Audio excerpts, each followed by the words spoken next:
बिस्मिल्लाहिर्रहमानिर्रहीम, अस्सलामु अलैकुम। अली सलमान जीटीवी के तमाम नाजरीन को जी स्पोर्ट्स में खुश आमदेद कहता है, जहाँ ड्यूरिंग द एशिया कप आप हमारी स्पेशल ट्रांसमिशन देखेंगे थ्रू आउट द टूर्नामेंट रात 11:03 पर। और बड़ा ज़बरदस्त एक्साइटिंग पैनल इस पूरे टूर्नामेंट के दौरान आपको इस एशिया कप के हवाले से न सिर्फ अपडेट करने के लिए बल्कि साथ साथ जो इन मैचेस के इन डेप्थ एनालिसिस के लिए यहाँ इस स्टूडियो में दस्तयाब होगा। हमारी कोशिश ये होगी कि इस एशिया कप के दौरान न सिर्फ हम एशिया कप में खेले जाने वाले मैचेस पे तबसरा और तज्जिया अपने मौजूद मेहमानों के जरिए आपकी समातों, आपकी बसारों तक पहुंचाएं, बल्कि साथ साथ हमारी कोशिश ये भी होगी कि क्रिकेट से जुड़े दीगर मामला भी जो इनसाइड स्टोरीज हैं डोमेस्टिक क्रिकेट के हवाले से भी और साथ साथ इंटरनेशनल क्रिकेट के हवाले से उनको भी डिस्कस करें। और आपको मालूम है कि हमारी जब स्पेशल ट्रांसमिशन होती है तो हमारे स्पेशल गेस्ट होते हैं और एक फूलों से सजा गुलदस्ता होता है कि जिसको हमारी कोशिश होती है कि स्टूडियो में मदऊ करें और फिर थ्रू आउट द टूर्नामेंट उनकी पुरमगज़ गुफ्तगू से आपको मुस्तफ़ीज़ करा सकें। मेरे साथ आज जो पहली शख्सियत मौजूद हैं पाकिस्तान के बड़े ज़बरदस्त ऑफ स्पिनर और एक ऐसे ऑफ स्पिनर कि जिन्होंने अपनी पुरफरेब बॉलिंग से न सिर्फ पाकिस्तान बल्कि पाकिस्तान से बाहर भी जो है पाकिस्तान के लिए फतूहात हासिल की। उनकी वजह से बारहा ऐसा हुआ कि पाकिस्तान का सब जलाली परचम पूरी दुनिया में बुलंद हुआ, पाकिस्तान का नाम रोशन हुआ। और ख़ास तौर से जब जब पाकिस्तान की फतूहात की बात आती है तो बेंगलोर की तारीखी फतह कोई नहीं भूल सकता। एक ऐसे ऑफ स्पिनर कि जिनके तस्करे और तज्जिए के बगैर, जिनके परफॉर्मेंस के बगैर, जिनके तारुफ के बगैर पाकिस्तान की ऑफ स्पिनर की जो बुक है वो कभी भी मुकम्मल नहीं हो सकती। तौसीफ अहमद साहब हमारे साथ मौजूद हैं। अस्सलाम वालेकुम तौसीफ भाई। शुक्रिया sir, thank you so much कि आप एशिया कप में हमारे लिए दस्तयाब होंगे। और तौसीफ भाई हमारे साथ मौजूद है, हमारे बहुत ही अपने। उसके साथ साथ जी टीवी की और जी स्पोर्ट्स की हमेशा से कोशिश और ख्वाहिश ये होती है कि जो है वो नए नए लोग जो है वो सामने लेकर आएँ। और हमें बड़ी खुशी होती है कि जब इस प्लेटफॉर्म से कोई उठ के जो है वो सिंध क्रिकेट का CEO बन जाता है, कोई एशिया की सबसे बड़ी जो नर्सरी है कराची रीजन उसका कोई सेक्रेटरी बन जाता है। और साथ साथ पाकिस्तान की टीम के दरवाजे तक भी बहुत सारे लोग जो हैं वो इसी शो के में जब उनकी परफॉर्मेंस को हाईलाइट किया गया पहुँचे। ऐसी बड़ी ज़बरदस्त शख्सियत मौजूद हैं कि जिन्होंने जी स्पोर्ट्स से ही अपना डेब्यू किया और आहिस्ता आहिस्ता तरक्की का मनाजिल तय करते हुए ना सिर्फ अब जी स्पोर्ट्स बल्कि कई दीगर जो टीवी शोज़ हैं उसमें भी बतौर एनालिस्ट मौजूद होती हैं। पाकिस्तान रेडियो पाकिस्तान का FM 101 जो पाकिस्तान का मकबूल तरीन रेडियो FM है उसकी स्पोर्ट्स प्रेजेंटर है, वह ज़बरदस्त शो होस्ट करती हैं। इनके तबसरे और तज्जिए भी आप सुनते हैं। एनुस ज़हरा भी हमारे साथ थ्रू आउट द ट्रांसमिशन मौजूद होंगी। अस्सलाम वालेकुम एन, कैसी हैं आप? जी वालेकुम अस्सलाम और शुक्रिया इतना अच्छा इंट्रोडक्शन करवाने के लिए। एक लम्हे के लिए मैं समझी शायद आप ना इफ़ी भाई की बात कर रहे हैं, लेकिन आई एम वेरी ऑब्लाइज्ड। इफ़ी भाई की जितनी तारीफ है जितनी मैंने कर दी है बहुत मुझे दिल पे पत्थर रख के तारीफ करनी पड़ती है। आ गया तो आपको यकीन कर लेना चाहिए। जितनी तारीफें मैंने इन दोनों की हैं, अब इनकी जो तारीफ करूंगा दिल पे बड़ा पत्थर रख के मुझे तारीफ करनी पड़ती है, क्योंकि हमेशा जब ये शख्सियत मौजूद होती है तो प्रोग्राम की इब्तिदा तो बहुत अच्छे तरीके से होती है, लेकिन जब प्रोग्राम की जब अख्तिताम हम कर रहे होते हैं तो ऐसे ही होता है कि ये अपनी सुना रहे होते हैं, हम अपनी सुना रहे होते हैं और इसी के अंदर जो है हम आपसे फिर विदाई ले रहे होते हैं। मेरे साथ मौजूद है हमारे बहुत ही अपने एक ऐसी शख्सियत के जिन्होंने मेरे कैरियर के हवाले से बड़ा इंपॉर्टेंट रोल भी प्ले किया और हमेशा से इनकी जो गाइडेंस है मुझे हासिल भी रही। गो के शो के दौरान हमारा इनसे इख्तिलाफ हो जाता है लेकिन वो ज़ाती इख्तिलाफ नहीं होता, क्योंकि इनसे एक हमारा बिरादराना ताल्लुक़ है, एक बड़ा इनसे दोस्ती का रिश्ता है। हम सबके बहुत ही अपने कमर रज़ा इफ़ी साहब हमारे साथ मौजूद हैं। अस्सलाम वालेकुम इफ़ी भाई, कैसे हैं आप? वालेकुम अस्सलाम अली, और थैंक यू वेरी मच आपकी मोहब्बत का। साथ साथ GTV ने भी साथ नहीं छोड़ा, आपने भी साथ नहीं छोड़ा। ऐसे वक्त में जब बाबर आजम भी नंबर 1 है और टीम भी नंबर 1 है और तरक्की के मनाजिल तय कर रही है पाकिस्तान क्रिकेट टीम, तो यकीनन हमारा इख्तिलाफ हमेशा जो ग्राउंड में होता है। जिस तरह आपके हाथ में चाय का कप है ना, इसमें जिस तरह चाय में दूध जरूरी है, पत्ती जरूरी है, इस तरह आपकी जिंदगी में बाबर आजम इतना ही जरूरी है। नहीं, मेरे लिए क्रिकेट जरूरी है। देखिए बाबर आज है कल नहीं होगा। यहीं से शुरू किया ना आपने, बाबर आजम से शुरू किया, लेकिन आप खातिर जमा रखिए बाबर आजम जब तक क्रिकेट है, जब तक फिट है, हमेशा मौजूद होगा। वो ऐसे ही मौजूद होगा, ऐसे ही आप परेशान बाबर आजम से रहिएगा। तो सिर्फ भाई इससे पहले कि जो है हम इस मैच के हवाले से बात करें, सब एक्सपेक्ट कर रहे थे कि पाकिस्तान और नेपाल का कोई मैच नहीं है, ये मिस मैच है। लेकिन जो पाकिस्तान की टीम की परफॉर्मेंस है इस किस्म की टीमों के खिलाफ, उसको देखते हुए कहीं ना कहीं कुछ खुटका था, कोई डर था, कुछ अपसेट का खौफ था दिल में? मेरा नहीं ख्याल है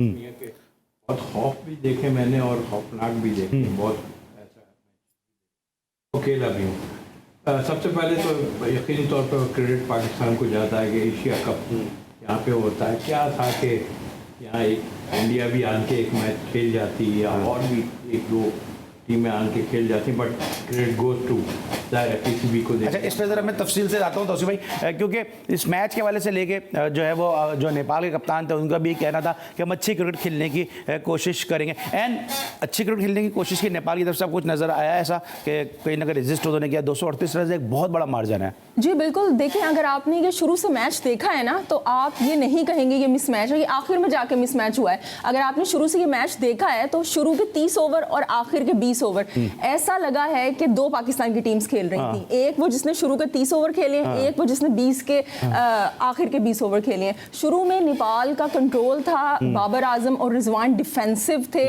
और 2 विकेटें भी उन्होंने ले ली, बड़े अच्छे उन्होंने रन आउट किए।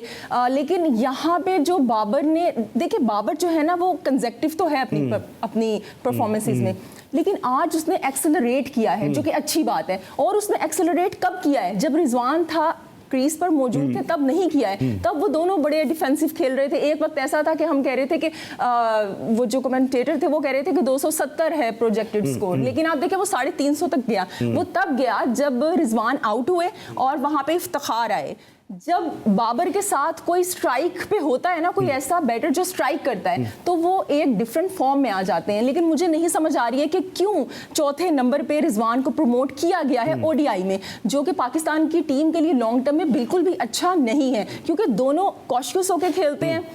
आपका जो रन रेट है वो नीचे आ जाता है, आखिर में थोड़ा सा बर्डन आ जाता है। इसके बजाय जो रिजवान है उनको आना चाहिए नंबर 5 पे, लेकिन अब या ये दोस्ती है या ये उनकी ख्वाहिश भी देना, उनकी ख्वाहिश भी दे के मैं नंबर 4 पे खेलूं। तो देखिए ख्वाहिशात पूरी कर लें आप, पर्सनल या टीम को देख लें। ठीक है, आपको क्या लगता है इस तरह भी इन्होंने बात की कि पाकिस्तान शुरू में थोड़ा सा दबाव में नजर आया, 2 जल्दी आउट भी हो गए। हमारे शो में थे वासिद अली साहब, उन्होंने कहा कि फ़खर से वो एक्सपेक्ट कर रहे हैं नेपाल के खिलाफ सेंचुरी, लेकिन फिर रन आउट भी हुए। फिर इमामुल्लाह जिस तरह से खेले, बाबर आजम इस तरह की बात भी कर रही है, हम सब ने देखा भी थोड़ा सा इब्तिदा में थोड़ा डिफेंसिव नजर आया, लेकिन उसके बाद इफ्तिखार के आने के बाद अप्रोच चेंज हुई है।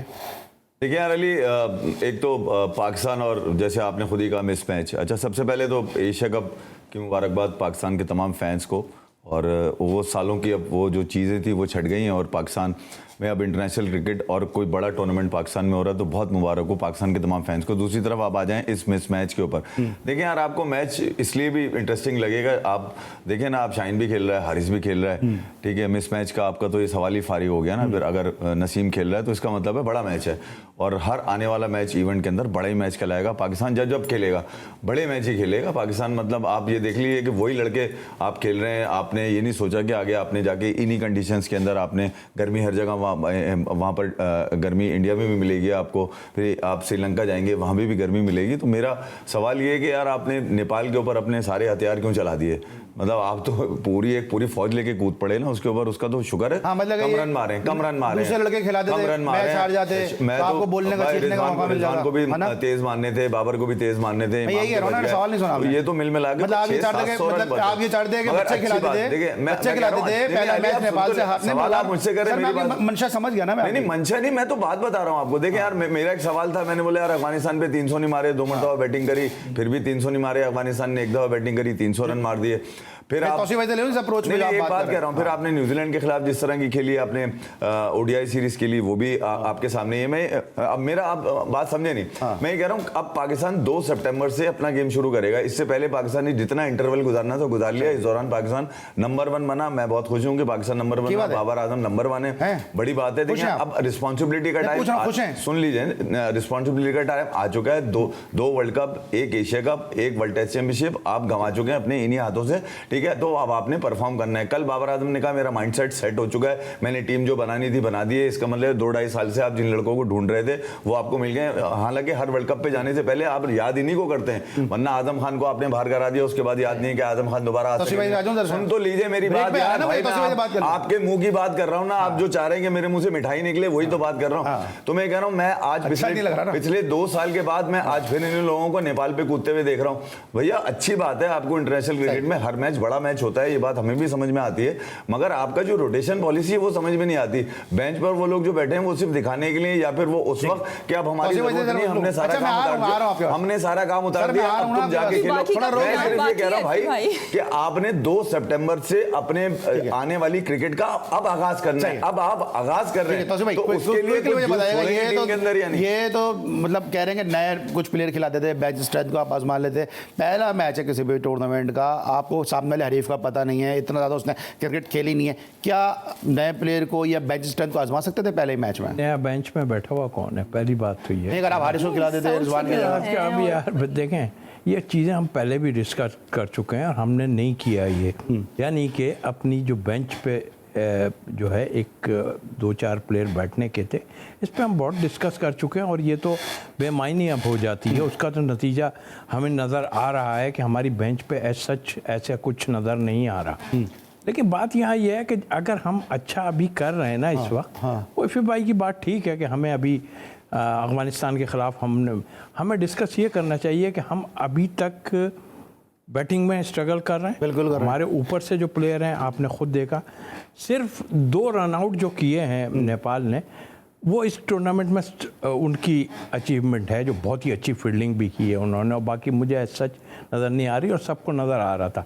दूसरी बात ये, पाकिस्तान पे हम पूरे मैच पे डिस्कस कर सकते हैं। उसमें सबसे मेन चीज़ कि आपने कि ओपनिंग जो है वो अगर इस बॉलिंग के ऊपर, मैं फ़खर की ख़ास तौर पर, नो डाउट उनका रिकॉर्ड बहुत अच्छा है, 40-45 या उसका एवरेज उनका है, लेकिन आप पिछले मैचों से उठा के आप देखने वो उस पर आउट हो रहे हैं। कोई बड़ी टीम आपको जो है इस तरह आपकी विकेट्स अगर गिर गई, अब जहाँ बात आ रही है, देखें हम भी बाबर पे बहुत कुछ कह चुके हैं कि बाबर ऐसा खेलता है, बाबर ऐसा खेल चुका है, बट उसने अपने आप को चेंज किया और नज़र आ रही है चीज़। अगर वो ना रुके तो हमारी ख्वाहिश ये है हम लोगों की कि हम फ़ौरन जो है 2 विकेट और जल्दी गिरा दें ताकि मैच अच्छा हो जाए। ऐसा नहीं होता है ये इस टीम से हम इस तरह अगर 150 पे आउट हो जाए, 150, मैं हिसाब से बहुत अच्छी क्रिकेट पाकिस्तान ने खेली है। और ठीक है, ऊपर जो खामियां है ना, हम उस पर डिस्कस करेंगे, चाहे बॉलिंग हो या बैटिंग हो। ओपनिंग में हमें प्रॉब्लम हो रही है, हमारी स्पिनिंग में प्रॉब्लम है अभी, इस टीम के खिलाफ नहीं, वैसे भी हम अफगानिस्तान की तरफ हम चले जाते हैं, तो इन चीज़ों को जो है ना हमें देखना पड़ेगा। ठीक है, एक लाइन में देता हुआ चला जाऊं, और आपके प्रोड्यूसर बैठे हुए होंगे, मैं कह रहा हूं जरा एशिया कप लास्ट और world cup, T20 world cup, इस सिर्फ ये बाबर आजम की परफॉर्मेंस आप उठा लें और पूरे साल को देख लें, बाबर कंसिस्टेंट है, बाबर कंसिस्टेंट है। मैं सिर्फ 2 आपको चीजें बता के जा रहा हूं, T20 वर्ल्ड कप और लास्ट एशिया कप। ठीक है जनाब, एफी भाई को कंसिस्टेंट बाबर नज़र आ रहा है और पता नहीं बदलता है रंग आसमां कैसे कैसे। आज मुझे बड़ी हैरत हो रही है कि आज एफी भाई बाबर आजम की तारीफ कर रहे हैं। आके ज़रा ब्रेक में इनकी खैरियत भी पूछूंगा कि तबीयत ठीक है, कि आज बाबर आजम की तारीफ इनके ज़बान से निकल रही है, इसके पीछे क्या राज है। लेकिन तौसीफ भाई ने बिल्कुल सही कहा कि पाकिस्तान की जो टीम है उसमें प्रॉब्लम है और उसको हम डिस्कस करेंगे, मुझे डायसेक्ट करेंगे एनो ज़रा, तौसीफ भाई और कमर ज़ैफ़ी साहब के साथ एक छोटे से ब्रेक के बाद।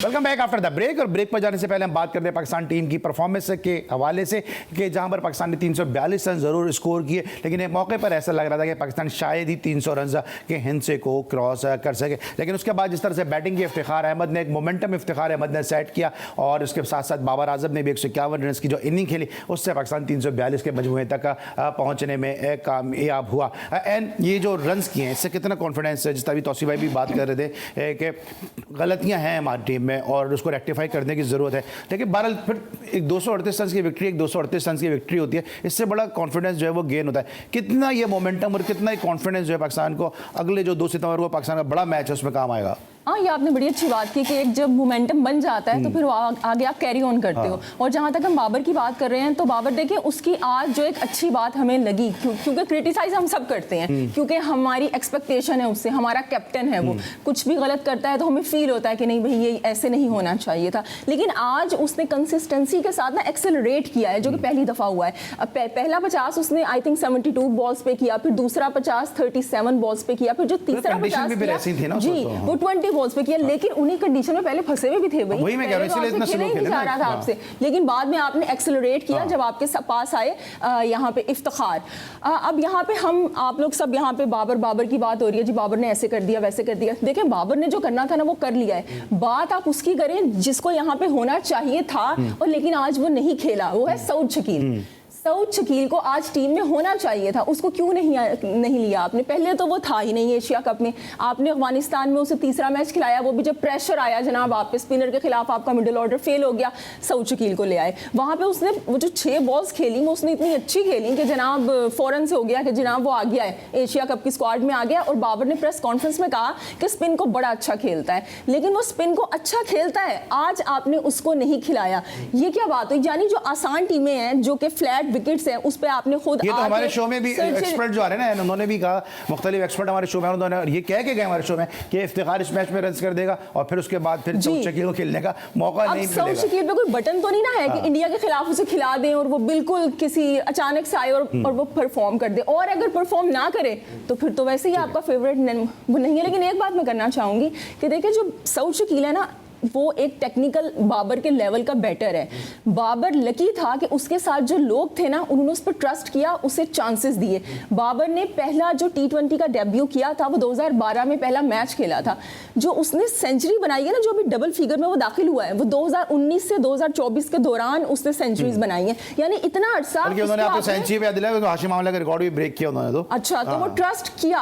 अब जो सऊद शकील है उसको आप ट्रस्ट तो छोड़े, आप उसको चांसेस ही नहीं दे रहे हैं, तो ये बड़ी ज्यादती हो रही है। अभी बात की इस पे तो आप खुश हैं कि बाबर आजम ने कम इनिंग के अंदर जो है वो हाशिम आमला का रिकॉर्ड ब्रेक किया 19 सेंचुरी बनाने के बाद? कितने रन किया आज बाबर आजम ने? 151। ज़बरदस्त, और यकीनन पाकिस्तान के लिए बड़ा, आपको तो बाबर आजम तो दुनिया का सबसे बड़ा अच्छा बल्लेबाज है। और कौन नहीं कह रहा, मतलब मैं एक सुन तो लें, कौन नहीं कह रहा, मगर मैं ज़रा असल में अली मैं ये देखता हूँ कि यार कि आपने जो रन्स किए हैं वो किन के खिलाफ किए हैं, किन बॉलर्स के खिलाफ किए हैं। अभी आप पिछले अगर 10 से 12 ओडीआईज आप उठा लें, ठीक है, निस्बतन कमज़ोर टीमें हैं, आपने न्यूजीलैंड से खेला, 12 खिलाड़ी उनके आईपीएल खेल रहे थे, मेन खिलाड़ी आपने जिनसे खेला, ठीक है, बाबर आजम की गलती नहीं है इसके अंदर, जो बॉलर उसको मिल गए ठोक दिया, उसने पकड़ के, उसने आज तक ओडीआई में स्टार्क को नहीं खेला, अभी तक उसने उसको नहीं, पैट कमिंस को नहीं खेला। मैं ये नहीं कह रहा कि बाबर आजम ने नहीं खेला, बाबर आजम ने जिनको भी खेला अच्छे बॉलर्स को खेला। तो मैं ये कह रहा हूँ, पाकिस्तान ने नीदरलैंड से अपने ओडीआईज का आगाज़ किया और बांग्लादेश से होता हुआ पाकिस्तान न्यूजीलैंड के खिलाफ खेला, और जिसमें ऑस्ट्रेलिया का भी शामिल 3 वनडे शामिल है। तो प्रोग्रेस अगर पाकिस्तान की देखें, निस्बतन जो पाकिस्तान को सूट करती हैं उस कंडीशन में पाकिस्तान ने डोमिनेट किया। यही बाबर आजम कहते हैं, मोमेंटम भी बाबर आजम के साथ है, यही बाबर आजम कहते हैं। तो मैं कह रहा हूँ अब बाबर आजम के पास कोई एक्सक्यूज होना नहीं चाहिए किसी भी तरह का।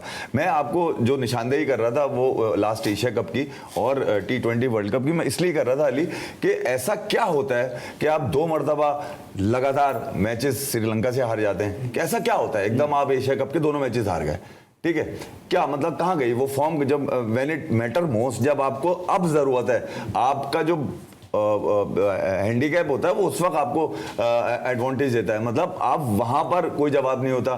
फिर आप वर्ल्ड कप जाते हैं, आप जिम्बाब्वे से हार जाते हैं, फिर भी आप सुन तो लीजिए, आप बात सुन लीजिए ना, फिर आप इधर आ गए। नहीं, मैं वहां की बात कर रहा हूं जहां मैटर ज्यादा बड़े होते हैं, मैटर बड़े होते हैं, वहां पर आप शाहीन नजर नहीं आ रहा, वहां पे हारिस नजर नहीं आ रहा, वहां पे नसीम वहां पे नजर नहीं आ रहा, इवन शादाब, आप जिन रन्स के ऊपर T20 वर्ल्ड कप के सेमीफाइनल में पहुंचे, या तो वो इफ्तिखार के हैं, वो शादाब के हैं। आपको अभी तक ये नहीं पता चला कि इफ्तिखार का असल में रोल क्या है। आज उसने फिर एक मौके पर ऐसा आया जहां पर उसको रन्स मारने थे, आपने खिला दिया, वरना कभी आप अफगानिस्तान वाले मैचेस में चले आए, कभी वो नीचे आ रहा है एकदम से, उसामा मीर को ऊपर भेज देता। नहीं अली, अभी मैं उस माइंडसेट की तरफ आ रहा हूं जिसकी तरफ जा रहे हैं। मैं कह रहा हूं आपने एक अपने सर्किल के अंदर अपनी कंडीशंस को अच्छा यूटिलाइज किया, आपने दुनिया को बता दिया कि आप वन ऑफ द बेस्ट हैं, ठीक है, वो तो वन ऑफ द बेस्ट का जितना आपका मजे थे वो तो आज खत्म हो गए।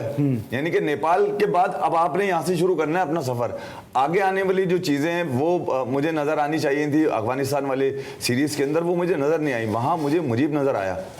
जिसने उन कंडीशंस में जो मुश्किल बताई जा रही थी, जहां रिजवान और बाबर से बॉल सीधी नहीं खेली जा रही थी, वहां पे मुजीब ने आपके बेहतरीन बॉलर्स को मारा, ठीक है। फिर उसके बाद मुझे गुरबज नजर आया, जिसने नसीम को मारा, हारिस को मारा, शादाब को मारा, नवाज को, मतलब उसने किसी को नहीं छोड़ा, उसने 151 बनाए। मैं ये नहीं कह रहा आप बराबरी करें, मैं ये नहीं कह रहा आप करण से, आप आलिया हैरी से, आप लमीचानी से, आप सोमपाल से, राजा बख्शी, आप इनसे मुकाबला करें बाबर आजम के 100 का, या आप गुरबज के 100 का मुकाबला। मैं सिर्फ ये कह रहा हूं कि कंडीशंस वही हैं, कंडीशंस वही हैं। रिजल्ट क्या बता अफगानिस्तान की? अली रिजल्ट आप समझे नहीं, रिजल्ट मैंने आपसे पूछ लिया ना, आप 2 मैच एकदम आप एशिया कप के दोनों मैचेस हार गए आप एकदम से। रिजल्ट कहाँ है इसमें, कहाँ है रिजल्ट? तो मैं ये कह रहा हूं जब मैटर बड़े होंगे ना भैया, जब मैं पूछूंगा आपसे, जहां फिर पता चलेगा कि बाबर आजम अगर ये कह रहे हैं कि बाबर आजम अगर ये कह रहे हैं कि अब वो सारी चीजें कि क्रिटिसाइज भी करते थे लोग, पर्ची भी कहते थे लोग, सिलेक्शन के ऊपर भी बातें करते थे लोग, दोस्ती यारी की भी बातें, वो तो बातें हो गई खत्म। मुझे रोना इस बात पे नहीं है कि सऊद शकील क्यों नहीं खेल रहा, भैया तू पानी पिलाए जा, हमें पता है कि कितने अरसे तू पानी पिलाएगा, ठीक है। ये जाएगा तो रिजवान 4 बार आ गया, आप अंदाजा लगा लीजिए कि आप सऊद शकील को रो रहे हैं। मैं लोगों से पूछता हूं कि मुझे ये बताएं यार कि आपने T20 से उसका सफर शुरू किया, अभी पीछे न्यूजीलैंड सीरीज से जहां मिसबा कोच बने हुए थे, एकदम से वो ओपनर आ गया जी, ओपन शुरू हो गया और उसके बाद से उसको दोनों फॉर्मेट आपने आजादी खिला दी। किसमें आजादी खिला दी? आज वो पाकिस्तान के उस नंबर पे जहां पर मैंने अपनी जवानी में मियादाद को देखा, बुढ़ापे में इंजमाम को देखा, अब मुझे बताइए वहां मैं रिजवान को देखूंगा, ठीक है, देखना और उससे एक्सपेक्ट करूंगा कि वो बड़े मैच में मुझे मैच निकाल के देगा, ठीक है।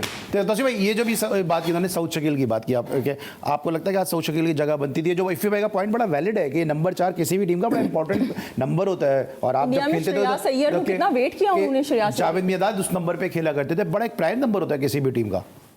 जो मैं अभी बात कर रहा था ना कि जो कुछ चीज़ें ऐसी हैं जो हमें अभी नज़र आई हैं अफगानिस्तान, और उसके बाद सऊद शकील की तो हम बाद में बात करेंगे, इसलिए कि वो तो कंसिडरेशन में था नहीं, और जाहिर है उसकी 5 मैचों में रन भी 50-60 हैं, अगर हम उसमें देखते हैं वो अपनी जगह है।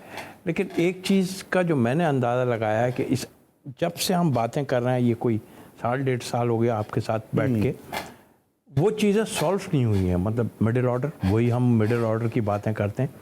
इफ्तिखार के बगैर इस वक्त टीम आपकी बनती नहीं है, जो टीम इस वक्त बनी हुई है इफ्तिखार के बगैर आपकी नहीं बनती। इसलिए कि एक्सेलरेट करने वाला जो आज भी नज़र आया, खैर आप नेपाल की बात कर, भाई मैं तो एक चीज़ कहता हूँ, हम अगर परफॉर्मेंस दे दी है ना इसी टीम के ख़िलाफ़, अगर ये सब फेल हो जाते तो आपने तो उधम मचा के रख देना था।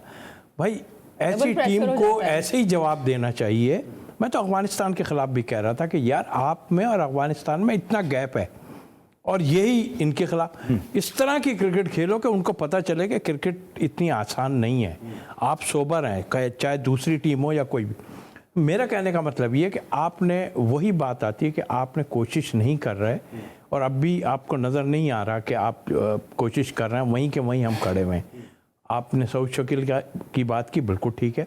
हम टीमों को इस तरह बनाए जिस तरह हमें अफगानिस्तान में नज़र आया कि उनके लेग स्पिनर थे, वहाँ हमें खब्बे की ज़रूरत थी। अब वो रन आउट हो गया अनफॉर्चुनेटली, जो भी है। मैं ये नहीं कहता कि उसको इस मैच में खिलाना चाहिए था, बट आई थिंक मेरा ख्याल है कि हम उसी चक्कर में फंसे हुए हैं कि ऊपर से हमारी विकेट्स गिरते हैं तो हम फिर वो नीचे सोचते हैं यार यहाँ कहीं गड़बड़ ना हो जाए। आई होप कि आगे चल के ये नीचे वाले कर देंगे। आप इस पे सोचते रहे कि शाहीन या कोई और मैच जितवाएगा तो फिर इस तरह का काम आप करें, लेकिन वक्त ये आ गया कि आप इतने बड़े इवेंट में जा रहे हैं। वो जैसे इफ़ी भाई ने कहा, आगे हमें बॉलिंग भी अच्छी मिलनी है और बैटिंग भी तगड़ी मिलनी है। 2 पॉइंट ऐसे हैं, आपकी बॉलिंग सेकंड अफगानिस्तान के मैच में आपकी बॉलिंग हिल गई बिल्कुल, यानी कि आपने खुद देखा सारा यहाँ point.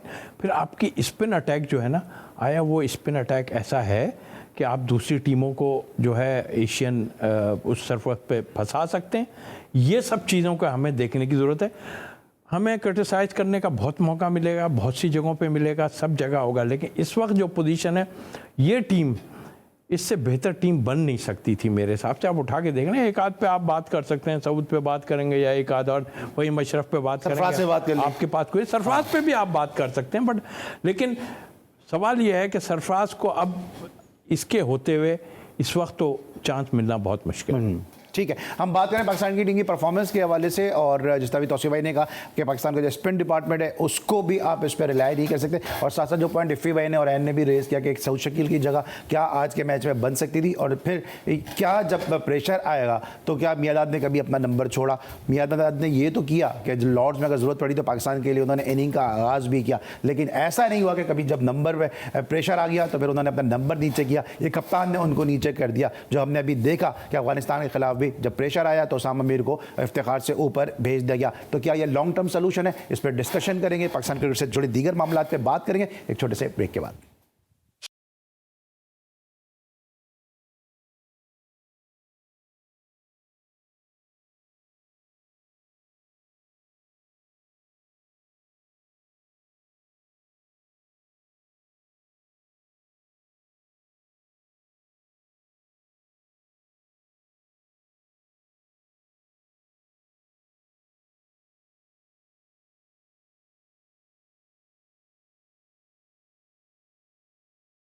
Welcome back after the break. और ब्रेक पर जाने से पहले हम डिस्कशन कर रहे थे पाकिस्तान क्रिकेट के मामला के बारे में। अब हम बात करेंगे इंडियन पर्सपेक्टिव के हवाले से। केएल राहुल इब्तिदाई 2 मैचेस से अपनी इंजरी की वजह से बाहर हो चुके हैं।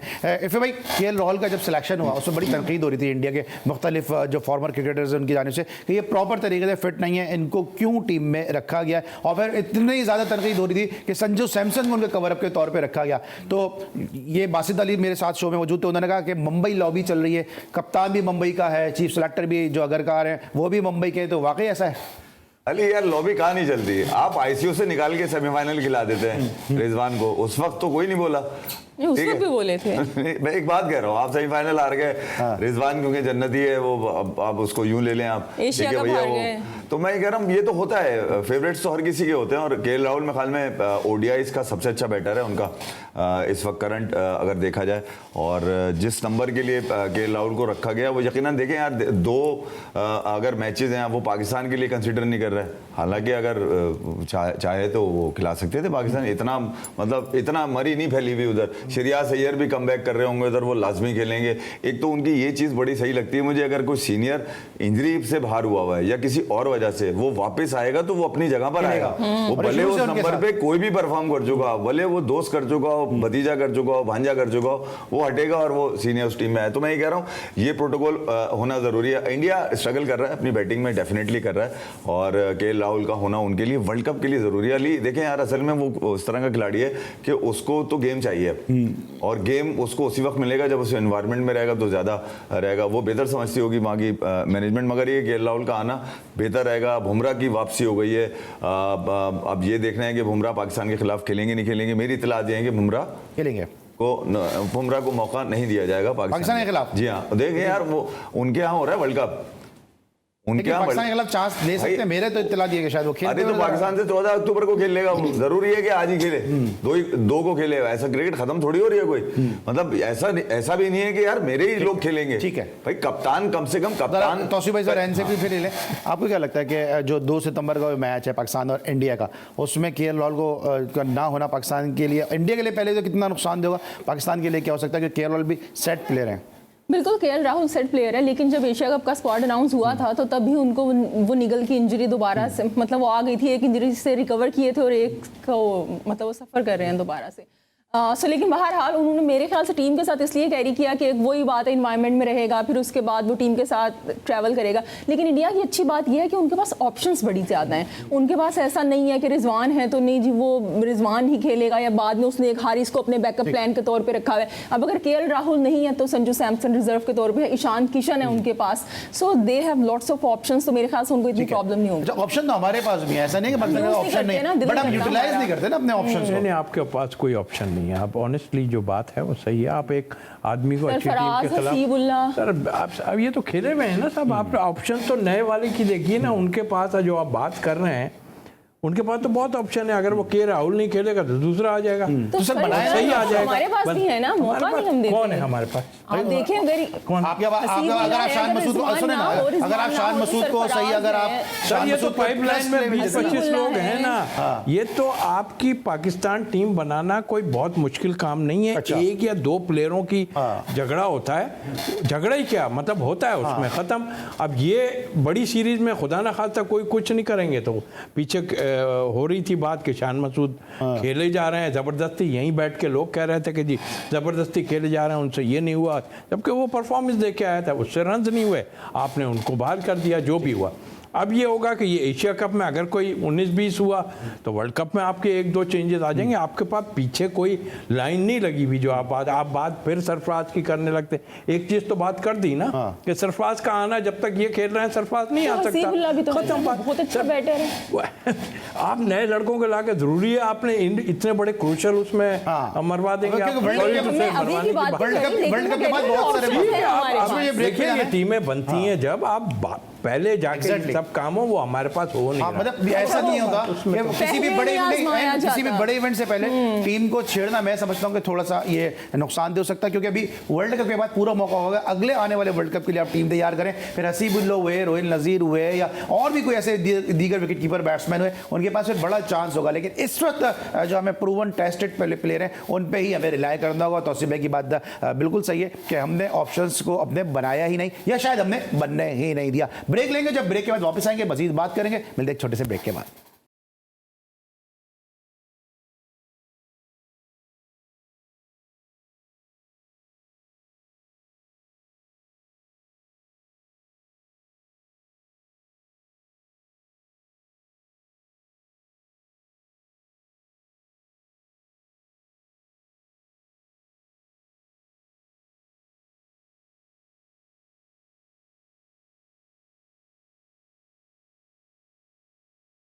Welcome back after the break. और ब्रेक पर जाने से पहले हम डिस्कस कर रहे थे पाकिस्तान क्रिकेट के मामलात को, लेकिन अब एशिया कप में जो दूसरा मैच है वह बांग्लादेश और श्रीलंका की टीमों के दरमियान खेला जा रहा है। और इससे पहले जो राइवलरी होती थी वो पाकिस्तान और इंडिया की हमें क्रिकेट में नजर आती थी, इंग्लैंड और ऑस्ट्रेलिया की नजर आती थी। लेकिन अब ऐसा लगता है कि राइवलरीज आहिस्ता आहिस्ता चेंज भी हो रही हैं, क्योंकि एक और पाकिस्तान का राइवल बनकर सामने आ गया अफगानिस्तान की सूरत में। और दूसरी तरफ हम देख रहे हैं कि बांग्लादेश और श्रीलंका के दरमियान भी मामलात कुछ अच्छे नहीं चल रहे। और ना सिर्फ इनकी नेशनल टीम में, बल्कि अभी हमने एमर्जिंग एशिया कप में भी देखा कि इंडिया और जो बांग्लादेश के, श्रीलंका और बांग्लादेश के जो प्लेयर थे, इनके दरमियान हमें एमर्जिंग कप में भी जो है वो थोड़ी सी राइवलरी नज़र आई है। तो तौसीफ भाई, एक नई राइवलरी नज़र आ रही है आपको बांग्लादेश और श्रीलंका के दरमियान। इस मैच को किस तरह से एनालाइज करेंगे?